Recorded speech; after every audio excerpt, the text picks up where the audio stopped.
This is Nightline, and I'm Sabrina Zainal. News making the headlines. Malaysia pledges to continue engaging with the U.S. amid Trump's new 25% tariffs. And ASEAN urged to stay united in keeping region free of nuclear weapons. Good morning. We begin with this story.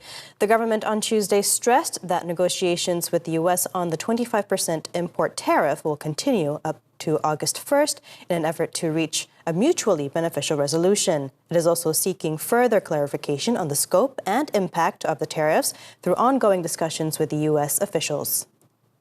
We're going to send some more weapons. The announcement was made early Tuesday and shared by President Donald Trump on his Truth Social platform, accompanied by a letter addressed to Prime Minister Datos Anwar Ibrahim. Malaysia is among several countries affected by the new tariffs, which also include Japan, South Korea, Tunisia, and Kazakhstan. Some nations, including South Africa and Bosnia and Herzegovina, are facing even higher rates. Closer to home, ASEAN member states such as Cambodia, Thailand, Laos, and Myanmar will be subject to tariffs as high as 40%. Jadi setakat ini kita akan teruskan perbincangan kita dengan pihak pentadbiran Amerika Syarikat dan kita akan teruskan perbincangan ini sampailah tarikh yang telah ditetapkan iaitu 1 bulan Ogos. A media conference is scheduled for Wednesday following the cabinet meeting to provide further updates on the matter. At present, only 2 countries, namely Vietnam and the United Kingdom, have successfully concluded negotiations with the Trump administration. Meanwhile, Datuk Sri Johari Abdul Ghani stressed that Malaysia's commodity sector is capable of remaining competitive following the tariff hike announced by the U.S. The Plantation and Commodities Minister also expressed confidence that local products have strong potential to expand into wider export markets. Johari explained that while Malaysia has been handed a 25% tariff, several neighbouring commodity exporters have been subjected to even higher rates. Macam rubber glove. Yes, rubber glove kita bukan saja kita saja buat, China buat, Vietnam buat, ya. And then dia orang punya tariff pun tinggi juga. In fact tinggi daripada kita. So we fight lah, we compete. So furniture sama juga. Kan orang lain pun ada buat furniture, kita pun buat furniture. But furniture ni dia lebih kepada orang beli furniture based on your design. He also noted that Malaysia's commodity exports to the U.S.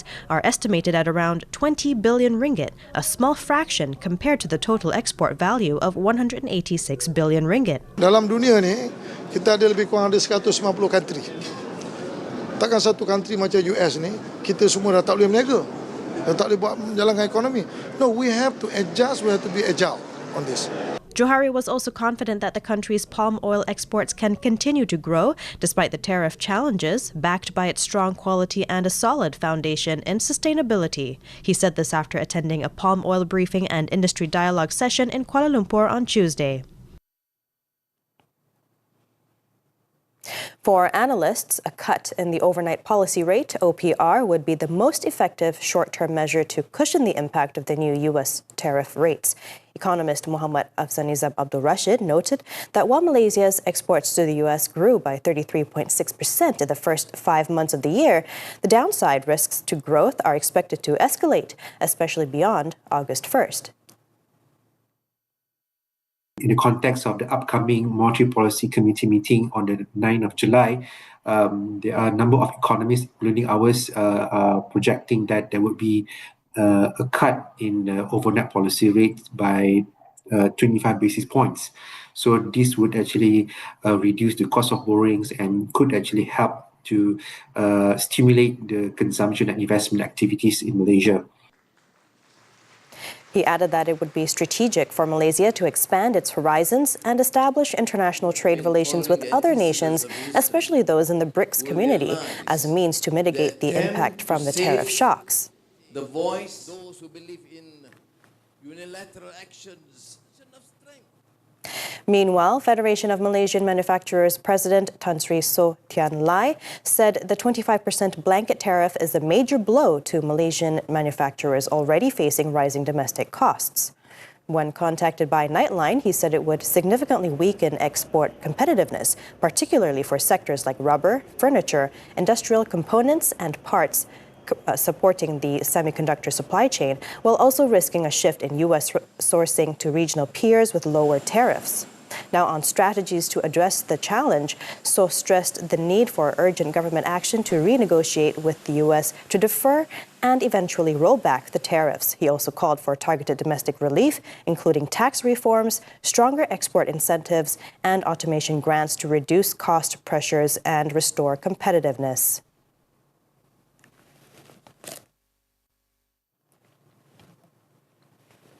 In another development, ASEAN expressed concern over rising global trade tensions and growing uncertainty in the international economic landscape, particularly over unilateral tariff actions. Without directly naming the U.S., ASEAN foreign ministers said in a joint statement on Tuesday that such tariffs were counterproductive, risked exacerbating global economic fragmentation, and posed complex challenges to ASEAN's economic stability and growth.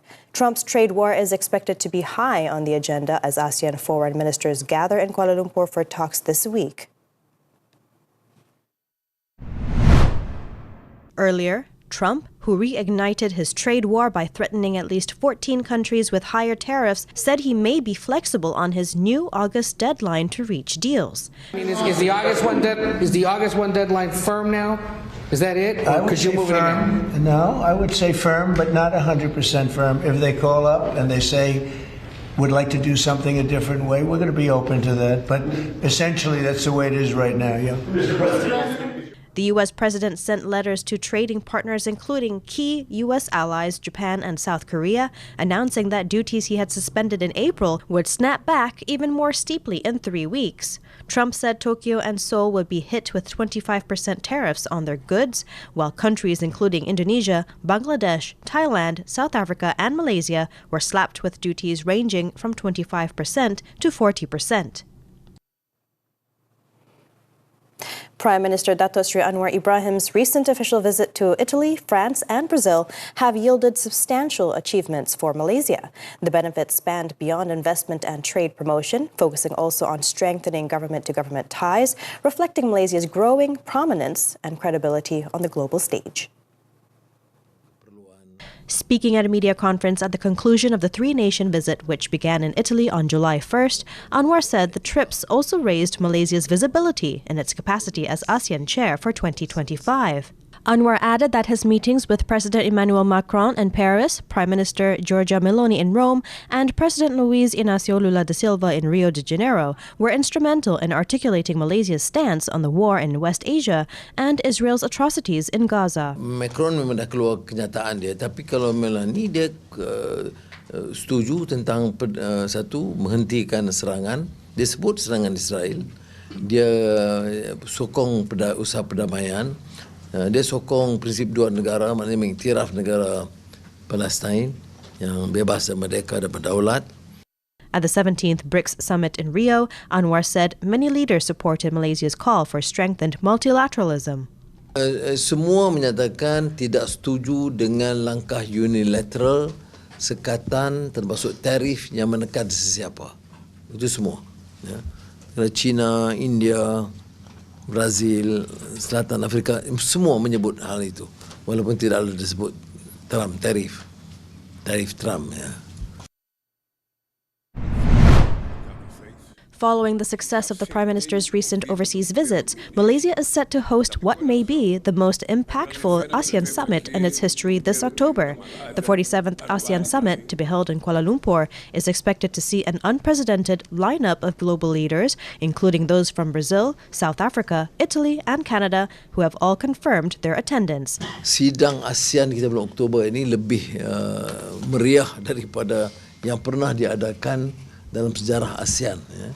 Kerana dulu ASEAN dengan beberapa negara yang tetap, ya, selain Jepun, Korea, China, India, Canada, Australia, New Zealand dan wakil Eropah. The Prime Minister also stressed that high-level international visits are vital in strengthening diplomatic and economic ties and should not be politicized.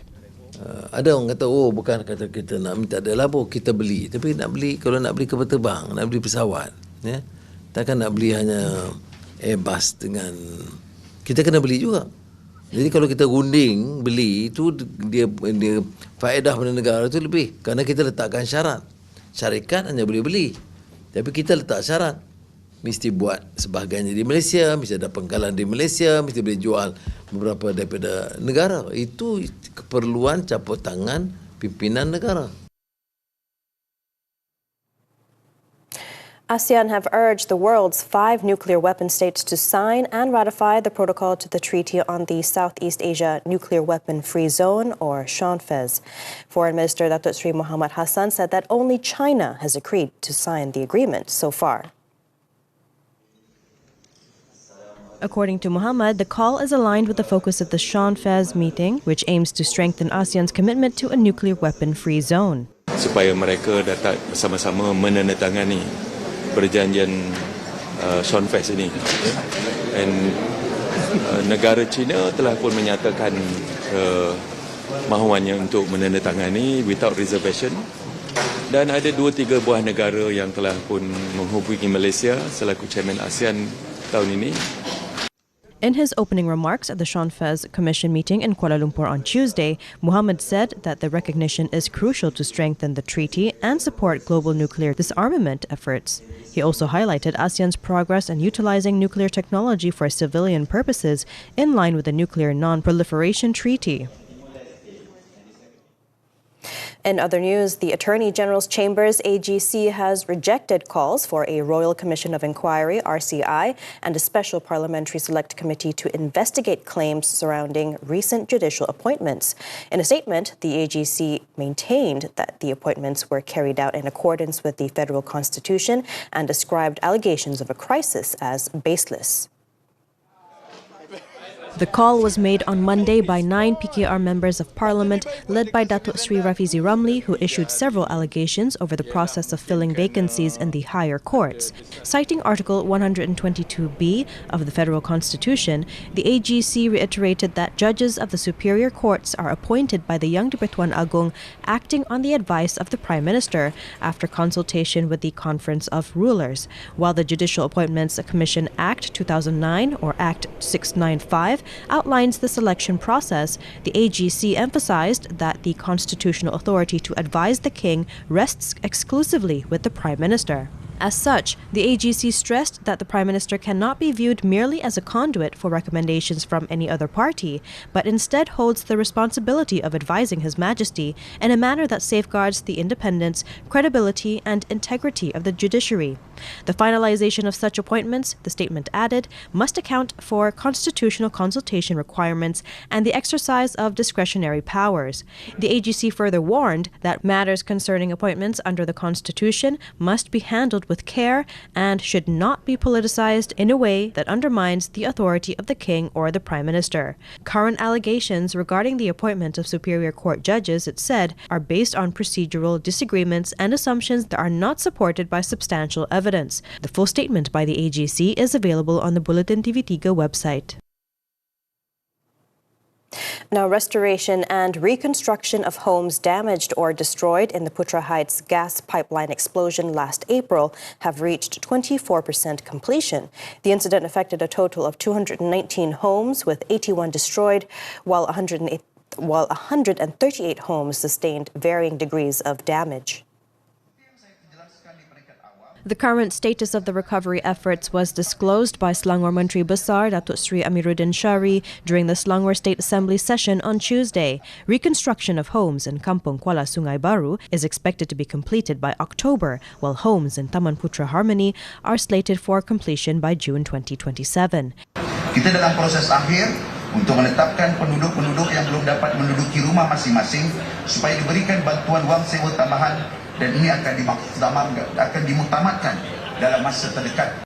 He added that the Subang Jaya City Council will also assist residents with the claims process related to house repairs. Following damage assessments, the state government plans to propose to the Housing and Local Government Ministry that the repair cost ceiling be raised from 30,000 to 60,000 ringgit in order to accommodate roofing, tile replacement, and other essential fittings such as water tanks.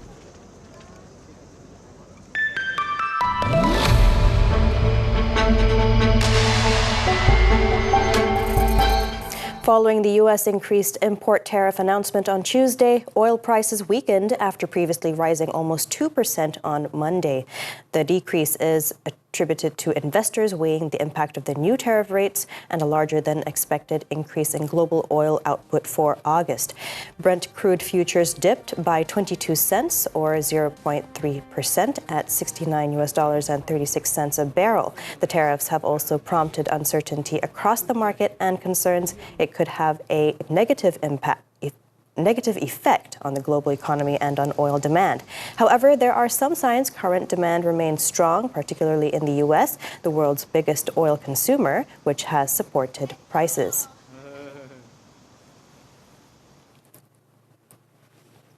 About 32% of global semiconductor production could face climate-related copper supply disruptions by 2035, 4 times today's level. Now, according to a report by PricewaterhouseCoopers, PwC, on Tuesday, the risk will continue to grow if material innovation and water security measures do not improve. It stated that Chile, the world's top copper producer, is already struggling with water shortages that are impacting production. PwC warned that most of the 17 countries supplying the chip industry, including China, Australia, Peru, and the U.S., could face drought risks by 2035. The last global chip shortage, triggered by pandemic-related demand surges and factory shutdowns, severely affected the automotive sector and other industries.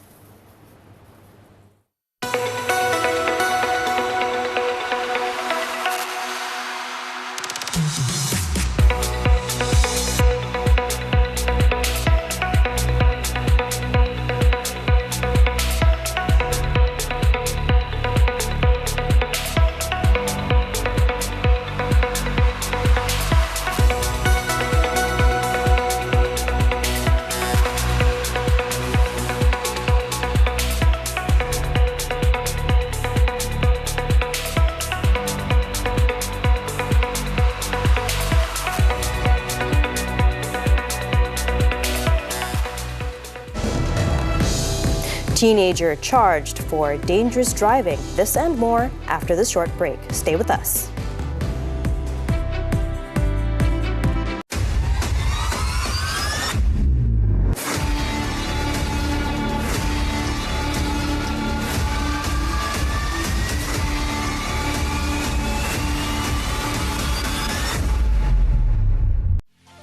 A woman's spirit is boundless.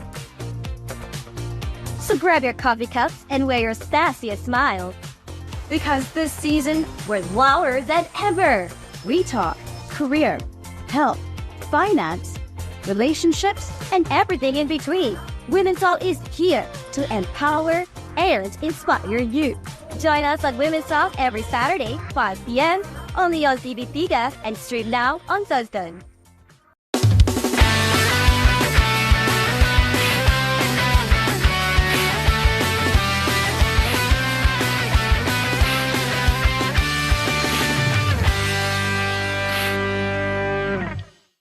Kucing dan fashion, bukan manusia je tahu yang nak tampil menawan, si bulus pun kenalah cantik sama. Gejala mata letih, kita bawakan demo urutan untuk melegakan ketegangan otot mata. Kalau nak naik bas ekspres, awak wajib pakai tali pinggang keselamatan juga tahu.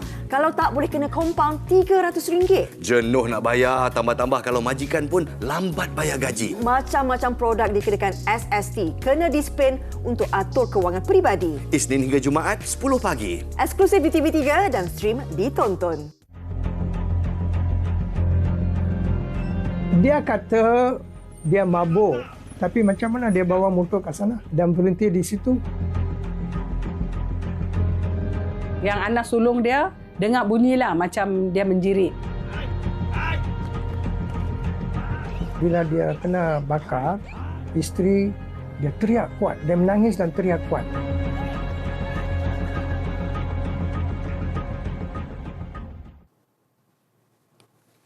Nightline continues. A salesman was charged at the Kuala Lumpur Sessions Court on Tuesday for cheating in a glove supply deal worth over 5 million ringgit 4 years ago. P. Dinesh, however, pleaded not guilty when the charge was read out to him before Judge Azrul Datos. Dinesh was charged along with the company director with deceiving an individual by claiming that 150,000 boxes of gloves were ready to be sold by Aspen Broadway Sendirian Berhad. This led the victim to transfer 5.1 million ringgit through a law firm into an account belonging to another law firm appointed by Aspen Broadway. The offence was committed at a condominium on Jalan Tun Ismail on November 9th, 2020. The accused was an assistant to Aspen Broadway director R. Gopinathan Pillai, who faced the same charge on February 10th. If convicted, he faces a maximum jail term of 10 years, whipping, and a fine. The court allowed bail at 100,000 ringgit with case mention set for July 28th. The driver who went viral after a collision with another vehicle in Negeri Sembilan last Sunday was charged at the Seremban Magistrates Court for dangerous driving. The accused, 20-year-old food delivery rider Iskandar Abdul Aris, pleaded not guilty after the charge was read to him. According to the charge sheet, he was accused of driving recklessly and dangerously to the public at Persiaran, Senawang. The case was filed under Section 42, subsection 1 of the Road Transport Act. Iskandar, however, pleaded guilty to another charge under Section 26, subsection 1 of the same act for driving without a license. The court set bail at 3,300 ringgit, with mention date fixed for August 21st. In the viral incident, the man's vehicle skidded, overturned, and crashed into another car, leaving an 18-year-old female passenger seriously injured. The incident occurred not far from a junction that had previously claimed 4 lives in 2 separate red light crashes. Also in Negeri Sembilan, 4 men, including a 19-year-old teenager, were charged at the Seremban Magistrates Court on Tuesday for stealing a water filter machine from a mosque in Mantin Nilai late last month. Now, 3 of them, Muhammad Akik Faikal Idris, Muhammad Syaiful Muhammad, and Muhammad Zulkifli Sulaiman, all aged 29, pleaded guilty to the charge. The offence was committed at Asidikin Mosque in Mantin on the night of June 30th. The court sentenced them to 3 months jail each starting Tuesday. Meanwhile, the young offender was released on bail, pending a social report to be submitted on August 5th. In addition, the 3 men were sentenced to another 3 months jail for a similar offence at Karya Lenggeng Mosque on July 1st. Their jail terms will begin from the date of conviction.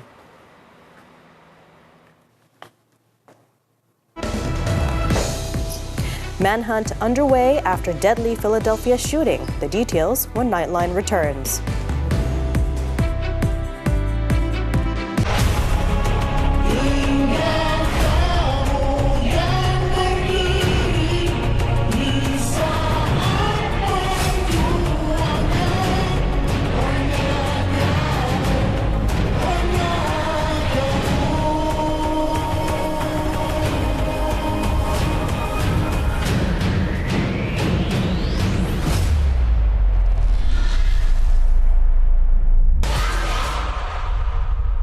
Kucing dan fashion, bukan manusia je tahu yang nak tampil menawan.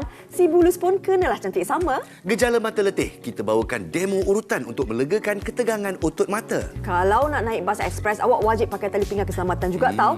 Kalau tak, boleh kena kompaun RM300. Jenuh nak bayar, tambah-tambah kalau majikan pun lambat bayar gaji. Macam-macam produk di kedekan SST kena dispen untuk atur kewangan peribadi. Isnin hingga Jumaat, 10 pagi. Eksklusif di TV3 dan stream ditonton. Tanyalah Ustaz minggu ini. Isnin, zakat simpanan. Selasa, disiplin solat. Rabu, hijrah hati. Kamis, surah Al-Qasas ayat 20 hingga 28.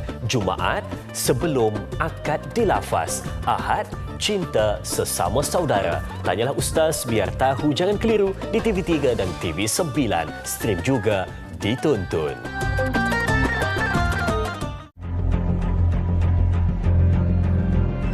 Dia kata dia mabuk, tapi macam mana dia bawa motor kat sana dan berhenti di situ? Yang anak sulung dia dengar bunyilah macam dia menjerit.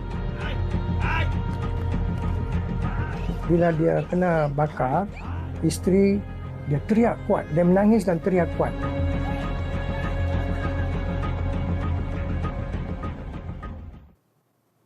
We're back with news from the foreign front.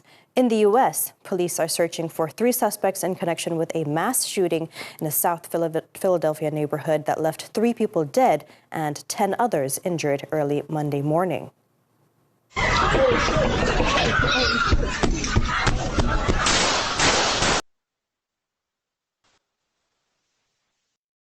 Police said the shooting occurred shortly before 1 a.m. local time along a residential street in Grays Ferry. It was reported that the 3 people killed were aged between 19 and 24, while 2 of the injured were juveniles and 1 victim remains in critical condition. Police added that most of the injured had been shot in the arms or legs and were taken to hospitals for further treatment. 1 person with a weapon was taken into custody, and the motive of the shooting is still under investigation. In the meantime, a kindergarten principal was among 8 people detained after more than 200 children in northwestern China fell ill with potential lead poisoning from date cakes and corn rolls. Now, according to investigators, abnormal levels of lead were found in the blood of 233 children at the Piexin kindergarten in the city of Tianshui. They said samples of 3 color-steamed date cakes and corn rolls contained more than 2,000 times the national safety standard for food contaminants. The investigators also reported that the principal had allowed kitchen staff to produce food using paint pigments purchased online that were later found to contain lead and were marked inedible. The children had been experiencing stomach pain and nausea, and that some of their teeth turned black. Majority of the children are still being treated at the city hospital.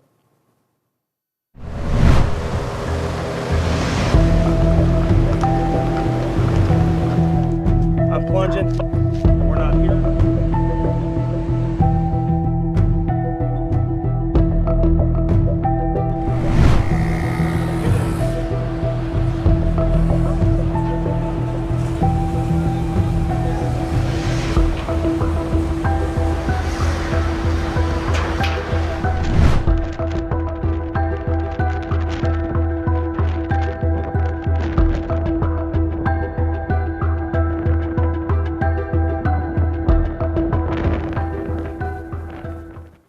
Sports now, badminton. Finally, the wait is over. Women's doubles Perlitan and Emtina have ended speculation over their future by committing to the Badminton Association of Malaysia, BAM, until at least the 2028 Los Angeles Olympics. According to BAM Secretary General Datuk Kenny Goh, discussions with the pair have been progressing positively. I think seperti yang Tengku Presiden beritahu itu, perbincangan mereka agak sangat positif. So itu yang saya boleh quote. Kenny added that the world number 3 pair are expected to sign a new contract before flying to Tokyo for the Japan Open from July 15th to 20th. Their decision brings much-needed relief to fans and officials alike, ending months of uncertainty after their previous deal expired in December. Turning to cycling, the 2025 Tour de France. Belgian Tim Merlier pipped Italian Jonathan Milan right at the line to win Stage 3 in Dunkirk on Monday, while Mathieu van der Poel retained the overall race lead. Defending champion Tadej Pogacar and 2-time winner Jonas Vingegaard, the main contenders, finished safely, rolling in with the main pack. However, Stage 1 winner Jasper Philipsen abandoned the tour after breaking his collarbone in an early crash. When the sprinters turned for home into a strong headwind, several more crashes occurred near the line at top speeds of 65 kilometers per hour.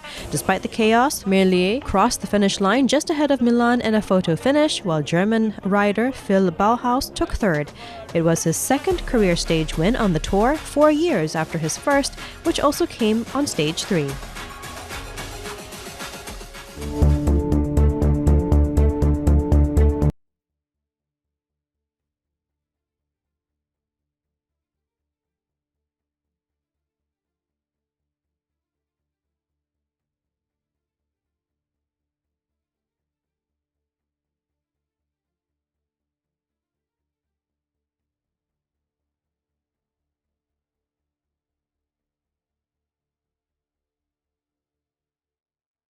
And that concludes Nightline this time around. Before we leave, let's take a look at football fans gathering at the CR7 Life Museum in Hong Kong, queuing up to snap pictures of superstar Cristiano Ronaldo's trophies and jerseys.